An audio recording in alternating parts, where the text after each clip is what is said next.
Aujourd'hui, ça fait 5 ans que j'ai créé et développé mon activité. Je génère plus de revenus que ce que j'aurais jamais imaginé. Ma caméra me permet de voyager autour du monde et j'ai vécu plus de 2 ans à Bali, pays où je suis actuellement. Même si aujourd'hui, dans ma tête, tout est plus ou moins fluide, que je sais par où je suis passé, vers où je vais et quelles sont les actions que je dois mettre en place pour arriver à atteindre mes objectifs, ça n'a pas toujours été le cas. Quand je discute avec vous sur Instagram ou avec les membres de ma formation, ce qui revient le plus souvent, c'est le manque de clarté. Le fait d'être perdu et ne pas savoir par où commencer, quelles sont les actions à mettre en place pour atteindre vos objectifs. Ce qui est totalement normal. Toute notre vie, on nous a appris à suivre un chemin bien tracé. Aller à l'école, faire des études, trouver un CDI, travailler jusqu'à 60 ans pour enfin profiter de la retraite, même si aujourd'hui la retraite c'est une grosse blague. Et du coup, quand tu décides de sortir des cases, que tu veux créer ton propre chemin, eh bien forcément, tu ne sais pas vers où aller. Voilà pourquoi dans cette vidéo, je vais te partager les 5 étapes que je mettrai en place si je repartais de zéro pour passer rapidement de 0 à 5 000 € par mois grâce à la vidéo. Les étapes étant liées les unes entre les autres, je te conseille bien évidemment de regarder la vidéo jusqu'à la fin et aussi pour m'aider dans mon watch time. Et si le monde de la vidéo t'intéresse, ce qui est forcément le cas si tu es ici, j'ai créé une masterclass offerte de 1 heure où je te partage les 5 étapes pour devenir libre et indépendant grâce à la vidéo. Si tu apprends des choses dans une simple vidéo YouTube de 10 à 20 minutes, je te laisse imaginer ce que tu retrouveras dans une masterclass de 1 heure. Et en plus de ça, tu auras accès à pas mal de surprises. Si ça t'intéresse, tu retrouveras le lien dans la description. Et avant de passer aux différentes étapes, petit disclaimer, la vidéo va être orientée business et actions à mettre en place. Mais bien évidemment, si tu comptes proposer des prestations de services, tu dois être en mesure de proposer des vidéos de qualité. Donc en parallèle de tout ce que je vais te partager, tu vas devoir bien évidemment te former de manière constante tout au long de ton parcours. Passons au vif du sujet avec l'étape numéro 1, choisir une niche. Une niche, si tu ne sais pas ce que c'est un domaine ou un type de client précis. Certains savent tout de suite dans quel domaine ils veulent évoluer, d'autres en ont aucune idée et c'est ok. Dans ce cas-là, je t'invite tout simplement à pratiquer et explorer les différents domaines. Tu apprendras à te connaître, savoir quel type de vidéo tu aimes faire et surtout avec quel type de client tu aimes travailler. Maintenant, pourquoi il est important de se nicher? Eh bien, pour plusieurs raisons. Premièrement, tu deviendras un expert dans ton domaine et cette expertise a un coût. Je te donne un exemple. Imagine un vidéaste qui fait de tout. Vidéos de sport, de mariage, des clips, du voyage, etc. Et toi qui fais 100% de mariage. Après 5 ans de pratique, le vidéaste général maîtrisera bien chacun des domaines. Mais toi, après 5 ans dans le même domaine, le monde du mariage n'aura plus aucun secret pour toi. Tu connaîtras tous les prestataires liés au mariage, tu auras donc un réseau dont tu pourras profiter, tu auras vécu tellement de tournages et d'imprévus que tu sais toujours y faire face, tu as appris à connaître ton client, comment il fonctionne, ses besoins, ses problèmes, ses peurs et tu sauras exactement comment communiquer avec lui et comment lui vendre tes prestations. En bref, tu seras reconnu dans ton domaine, tu ne seras pas un simple vidéaste qu'on prend parce qu'il a une caméra et qu'il est facilement remplaçable, mais un expert reconnu dans ton domaine qu'on vient chercher pour une expertise, une patte artistique, une expérience et bien évidemment une qualité de vidéo supérieure à tes concurrents. Et ton expertise a de la valeur. Si personnellement je veux me marier, je préfère payer 500 ou 1000 € plus cher pour un expert qui saura exactement quoi faire et comment le faire pour avoir cette tranquillité d'esprit le jour de mon mariage. Et en plus de ça, tu pourras facturer beaucoup plus cher que tes concurrents. Ensuite, tu auras également une communication et un message clair. Comme je viens de le dire, tu apprendras à connaître ton avatar sur le bout des doigts. Ses peurs, ses besoins, la manière de communiquer et ça va te permettre d'avoir un message impactant par rapport à cet avatar. Car tu t'en doutes, tu ne parles pas au responsable marketing d'une boîte du CAC 40 et à monsieur et madame qui veulent se marier de la même façon. Non, les réseaux où tu vas les contacter sont différents, les manières de les approcher sont différents, les problèmes, les besoins, les budgets, bref, tout est différent. Donc si tu veux pouvoir te démarquer de la concurrence, ne jamais manquer de clients et pouvoir facturer plus cher que les autres, trouve un domaine dans lequel tu veux te spécialiser. Alors attention, je suis pas en train de dire que tu dois te fermer à absolument tout le reste, tu peux proposer des prestations dans n'importe quel domaine, mais il faut quand même que la plupart de ton temps soit consacré à un domaine et que tu communiques en priorité sur celui-ci, sur tes réseaux sociaux et pas comme le vidéaste qui touche un peu à tout. Étape numéro 2, le portfolio. Tu sais certainement ce que c'est. Le portfolio, c'est ton image, ton expertise, ton CV. C'est la seule chose que tes prospects voudront voir. Pas de diplôme, pas de lettre de motivation, pas de blabla. Mais bien souvent, les gens procèdent de la mauvaise manière pour créer leur portfolio. Si tu ne sais pas encore dans quel domaine tu veux évoluer, c'est ok. Touche un peu à tout et regarde ce qui te plaît. Par contre, si tu sais déjà dans quoi tu veux évoluer, ne va pas faire une tonne de vidéos gratuites dans des domaines dans lesquels tu ne veux pas évoluer. Quand j'ai débuté, j'ai non seulement réalisé beaucoup trop de vidéos gratuitement, mais dans des domaines qui n'étaient pas du tout pertinents par rapport à ce que je voulais faire. Donc, ce que je t'invite à faire, c'est de lister 5 à 10 clients de rêve, ceux avec qui tu voudrais travailler et que si tu y arrives, tu sais que ça changerait ta carrière. Ça peut être Audi si tu veux travailler dans le domaine de l'automobile, Nike si tu veux travailler dans le domaine du fitness ou encore des agences de tourisme si tu veux travailler dans le voyage. Ensuite, tu vas créer ton portfolio en conséquence et je répète, en conséquence. Tu veux travailler dans le domaine de l'automobile, investis 400 €, loue une voiture de sport, un camping-car pour 2 jours, prends un pote à toi, pars en montagne et va réaliser une vidéo. Tu veux travailler dans la pub, prends ta machine à café, investis dans un peu de lumière et réalise une pub. Tu veux travailler avec Nike, achète une une paire de sneakers, une paire de running et va réaliser une vidéo. Tu vois où je veux en venir? Ne perds pas ton temps à faire 50 vidéos gratuites dans des domaines qui ne t'intéressent pas. Ensuite, une fois que tu auras réalisé une ou deux vidéos, poste-les sur tes réseaux sociaux. Essaie de trouver le contact des clients pour qui tu as réalisé cette vidéo. Va sur LinkedIn, tape responsable marketing de nom de la marque par exemple et envoie ta vidéo. S'ils l'utilisent sur leurs réseaux sociaux, tu peux par exemple ajouter sur tes réseaux, sur ton site, à travailler pour. Tu vois où je veux en venir? Tu développeras tes compétences, tu gagneras en crédibilité et surtout, maintenant que tu as un travail à présenter, tu vas pouvoir commencer à prospecter. Mais avant ça, il faut préparer quelque chose qui est négligé par 90% des vidéastes, la création de tes offres.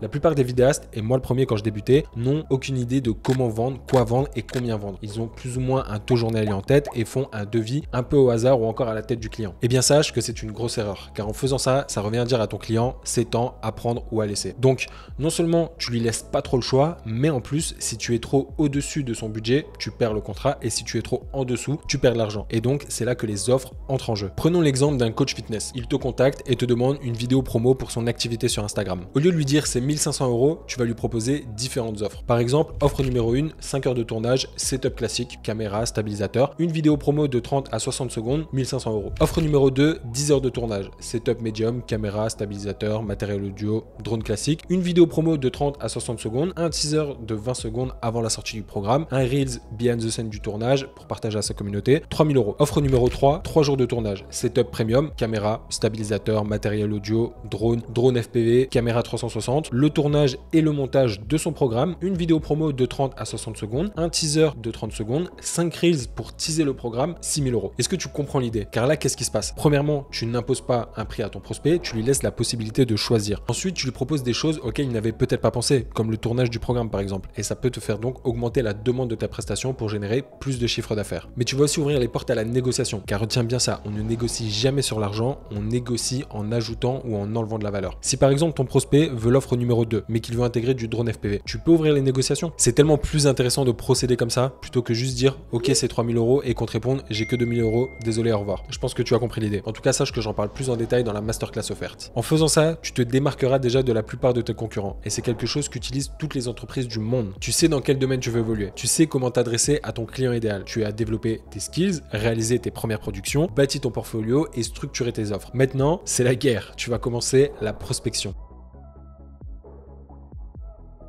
Alors, la prospection, ça peut faire peur à beaucoup de monde. Et moi, le premier quand je débutais. Mais la prospection est juste une compétence comme les autres qui peut s'apprendre. Et comme la vente, c'est une compétence indispensable. Si tu sais faire des vidéos de qualité, que tu sais faire de la prospection et que tu sais vendre, tu ne manqueras plus jamais d'argent de toute ta vie. Quand tu débutes, t'es personne. Personne te connaît et c'est à toi de faire le taf. Il existe énormément de manières de faire de la prospection. Je ne peux bien évidemment pas tous les traiter dans cette vidéo, ça serait beaucoup trop long. Mais sache que c'est le genre de choses que nous abordons dans ma formation à la vidéo, la Filmmaker Nomad School. Je vois beaucoup trop de personnes envoyer des emails copier-coller, non personnalisés, en parlant d'une seule chose, eux. Je vais résumer cette étape par une phrase. Ne cherche pas d'opportunité, sois l'opportunité. Je répète, ne cherche pas d'opportunité, sois l'opportunité. Réfléchis bien à cette phrase. Laisse-moi te donner un exemple. Je reçois régulièrement des DM sur Instagram pour me proposer toutes sortes de choses. Et j'aimerais revenir sur ce cas-là avec toi. Comme tu peux le voir, le message est centré sur lui, ses besoins et ses problèmes. Sa demande n'est pas claire. Il me parle de collaboration. Je comprends pas. Ça veut dire quoi? Est-ce que tu veux venir gratuitement pour pouvoir profiter du réseau? Enfin bref, la demande n'est pas claire du tout. Il me parle de ses problèmes et même si ses services était gratuit, je n'en voudrais pas. Il a sorti aucune information sur moi ou mes besoins. Maintenant, je vais te donner l'exemple d'un message que j'aurais écrit à sa place. C'est un peu facile parce que là, du coup, le client, c'est moi, donc je me connais, donc je connais mon avatar. Le message, ça serait un truc du genre: salut Adrien, je m'appelle X, je suis passionné de vidéos depuis X temps, je regarde pas mal ton contenu et j'ai vu que tu étais sur Bali. C'est comment la vie là-bas? Donc là, déjà, tu vois, c'est amical, ça ouvre la conversation, ça fait un peu un icebreaker. Donc ça, c'est très important. J'ai également vu qu'en plus des vidéos pour tes clients, ta chaîne YouTube, tu as aussi une formation à la vidéo. Donc là, je montre que je me suis renseigné et que je connais un minimum la personne et je vois que le message est personnalisé. Tu dois avoir énormément de montage à gérer, ça doit pas être facile tout seul et vu que tu crées des vidéos pour les réseaux sociaux, tu dois souvent avoir besoin de quelqu'un avec toi pour t'accompagner et te filmer. Boum, j'appuie sur les douleurs, j'appuie sur les problèmes, je connais mon avatar client. Étant passionné de vidéos, de voyages et aimant l'univers de tes réseaux sociaux, je serais ravi de pouvoir t'aider à te développer au travers de tâches comme le montage, la prise de vue et d'autres choses pour que tu puisses te concentrer sur les tâches à haute valeur dans ton entreprise. Si tu veux en discuter, on peut s'appeler cette semaine. Terminé. Le mec ne m'a pas parlé de lui, il a ouvert la conversation avec un icebreaker, donc il me parle de Bali, un endroit où je vis, enfin j'aurais forcément plaisir à échanger avec lui sur le sujet. Il me montre qu'il me connaît réellement et il appuie sur mes douleurs et problèmes. Les douleurs et problèmes problème, c'est vraiment le plus important quand vous contactez. Vous devez parler de ça et de rien d'autre, car votre travail en tant qu'entrepreneur de vidéaste, c'est de résoudre les problèmes ou les besoins de vos clients. Il m'explique clairement sur quelle tâche il pourrait travailler, donc là on est clair, pour m'aider à me développer et me proposer d'en discuter au téléphone. Est-ce que tu vois où je veux en venir? Est-ce que tu vois la différence entre le message précédent? Alors, ne sois pas comme 95% des gens qui envoient des messages copier-coller. Au lieu d'envoyer 100 emails copier-coller, envoie-en 10 de qualité et personnalisés, et crois-moi que tu auras beaucoup plus de résultats. On termine avec la 5e et dernière étape, être présent sur les réseaux sociaux.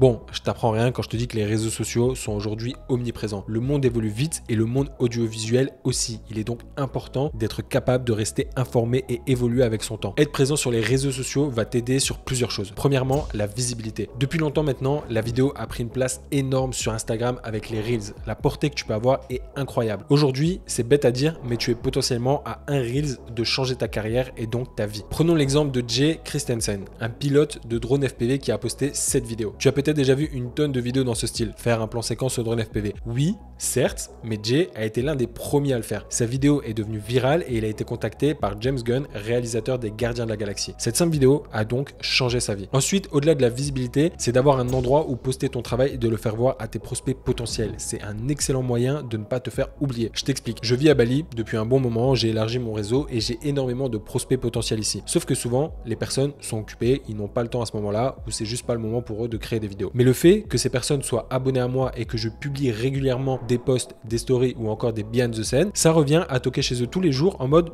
« Hey, coucou, je fais des vidéos de bonne qualité, je suis là si t'en as besoin. » Tu vois ce que je veux dire? Combien de fois des prospects sont revenus vers moi après 1 mois, 2 mois, 6 mois? Si je n'étais pas présent sur les réseaux, ils m'auraient oublié. Et le jour où ils en avaient besoin, ils auraient pris le premier vidéaste autour d'eux. Mais vu que je suis resté continuellement dans leur tête en montrant du contenu de qualité, le jour où le besoin s'est fait ressentir, j'ai été instinctivement leur premier choix. Voilà pourquoi il est important d'être présent sur les réseaux. Poster régulièrement du contenu de qualité et interagir avec tes prospects. Et petite parenthèse, comme je te l'ai expliqué en début de vidéo, connaître ton avatar client te permettra de savoir communiquer avec lui, mais aussi où. Certains types de clients sont par exemple plus présents sur LinkedIn, d'autres sur Instagram, d'autres sur TikTok. Tu vois ce que je veux dire? Tu dois aussi savoir où trouver tes prospects pour être présent là où ils sont et leur proposer du contenu qui leur parle. Sur le papier, je t'avoue que ça a l'air facile, d'autant plus que j'ai vraiment dû rester en surface. Mais voilà les actions sur lesquelles je travaillerais si je devais repartir de zéro, et il n'y a pas de secret. Il faut te former, pratiquer, rester régulier. Si tu es régulier tout en développant continuellement tes skills en vidéo, prospection, vente, négociation, process, expérience client et ainsi de suite, ça peut que marcher. Mais encore faut-il savoir où trouver ces informations. Sache que je propose une formation à la vidéo en ligne. Si ça t'intéresse, tu peux m'écrire sur Instagram ou alors t'inscrire à la masterclass avec le lien en description. En attendant, n'oublie pas, la liberté est un choix. Ciao.